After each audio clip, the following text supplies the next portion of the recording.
I am Jun Ramirez. I'm from the mountain area in northern Philippines, that is the Cordillera. I'm from Ifugao, specifically Banaue, where the renowned eighth wonder of the world, the Banaue rice terraces, is located. So, first of all, I would like to welcome you for the view of the rice terraces. This is just one portion of the view that we have. We have some artifacts or some hand-carved wooden items here. So, okay. First, this is a shield that was used during the olden times. So if you look at the shield, this is used to peep, or where you could wait for your enemy and charge using the spear and the shield. We have some ceremonial items here. So first, we have a wooden bowl. So in the olden times, when there are no ceramics, there were no steel, copper, and iron. Everything is made in wooden. So even the bowl, this is where everybody share a viand or a soup. And we have some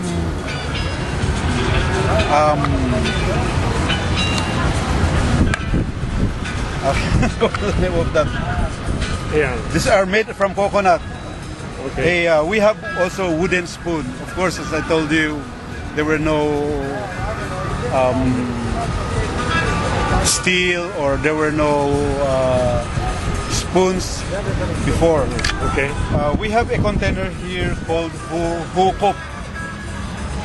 So this is usually a typical container where the cooked rice is all put, and then everybody, each of the family, would share in it.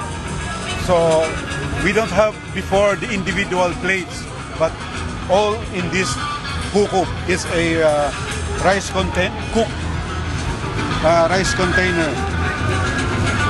So these are some type of the spoon that we use. Then we have also this ulbong. This is made out of rattan. Okay. So this ulbong is a rice container. When we pound rice, when we skin the rice, we pound it, and then we put it here.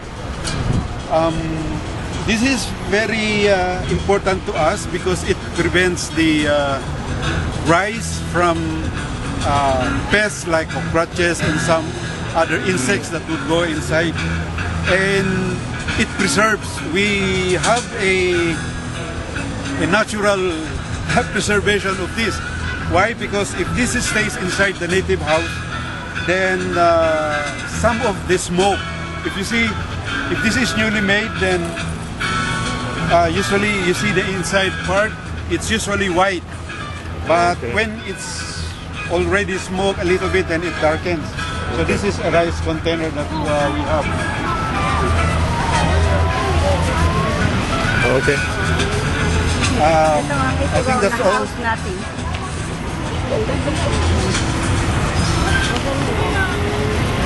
Okay, so I would like to introduce to you one of our no-nail native house. This is a native house that most people lived during the olden times. Okay. So if you look at how the roof is made, formed, it is a pyramid shape. When it's a pyramid shape, what does it attract? it attracts the most untapped energy that we have in the world. That means the cosmic energy. Okay. Like the Pyramid of Egypt, all the people buried underneath, they are preserved for centuries. It's the same with our native houses. Anything that you put inside the house, even a raw meat, if you just hang it inside the native house, it won't be rotten. It will be weeks that will stay there, but still, it's just slowly dried up. But you don't smell any rotten things inside the native houses. Why? Because of the formation of the roofing of the native houses that attracts the what we call the cosmic energy. Okay. Now, why is the style of the roofing like this? So sometimes it's a common sense. If there's a bullet that will hit this one, it will not go straight. That trajectory will either be up or it will be down. Okay. So it's the same with the rain. If the rain comes down, it does not go directly inside the house. Why? Because the trajectory, it just follow the contour or the formation of the house. So, by the way, the roofing of the house is made out of pugon, Okay. or Yeah. it's made out of primarily of pugon. Pugon is a grass. It's a grass that is very prominent in the Cordillera mountain area, mountain ranges. What about the pillars? Okay, we have the posts of these native houses. We usually have it four. If you really see the posts of these native houses, there are two that are not really dug inside the house.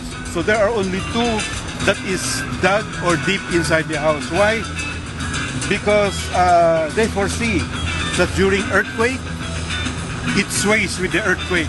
That's why there are two posts that are not dug inside. So the two posts will act as a springboard of the native house.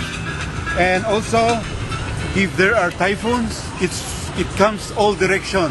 That's why when the typhoon pushes the house, it sways or it go with it.